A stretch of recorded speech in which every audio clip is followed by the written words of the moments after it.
The time bomb has exploded, and it's your time to prepare if you live on the eastern seaboard and Gulf of Mexico. Let's be honest, on the other side, it ain't any better as we have Hurricane Hilary heading right towards Southern California and northern parts of Baja California, where it's expected to make landfall. This storm is the first ever tropical storm watch on the West Coast, and this will include parts of Southern California. The main threat will be a high risk for flash flooding. This will be due to the west not really seeing much rain. And then let's use Palm Springs for example, where it only has one lousy little drain on its main road. And then when you add 2 to 3 to 5 to 8 inches on it, it ain't a fun time.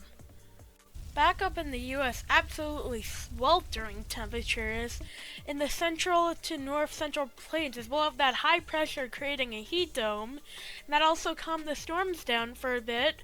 But the bad side is, of course, we have that dangerous heat I was saying before, getting through the mid-90s up to the mid-110s, give or take possibly. I think first we should talk about the absolute heat dome that we're expecting to get throughout the central to north central plains throughout this weekend into next week.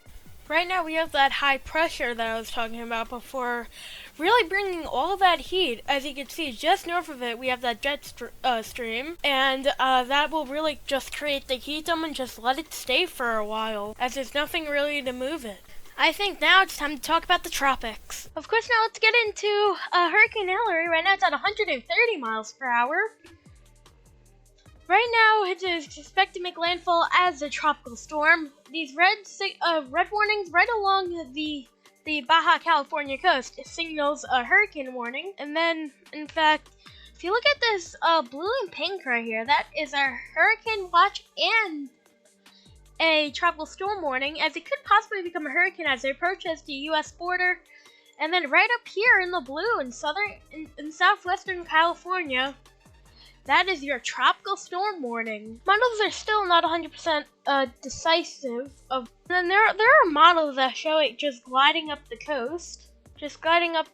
On eventually getting towards Southern California. That might not be thick enough, actually. Models are quite indecisive where it goes. Some show that it'll make landfall right in near Los Angeles. And then we have some really just, once again, just going right in the middle of that and going to make landfall right around Tijuana and San Diego.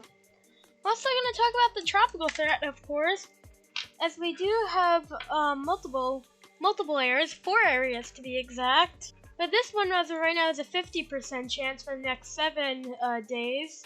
And then we have a 30% chance in the next 7 days, and then a 10% chance in the next 2 days. This one is a 70-70, so that's both a 70% chance in the next 7 days, and then a 70% chance in the next 2 days. And then once again, we have a 40 split right here, as I said before, 40 in the next 7, and then 40 in the next 48 hours. So there is a chance of development. I don't think they'll do too much. Only one that I could see that could possibly do a little something would be this one that's expected to head to the Gulf.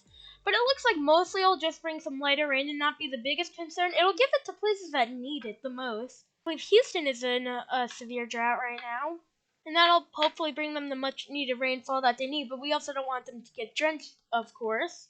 So that'll be something to look out for. I hope y'all like this video and subscribe if you want more updates. We'll be live tomorrow for the tropical storm Hilary, as it looks like it'll be a tropical storm by the time it makes landfall. And I guess that's for now. That's it for now, and I'm gonna go because I am tired. Good night.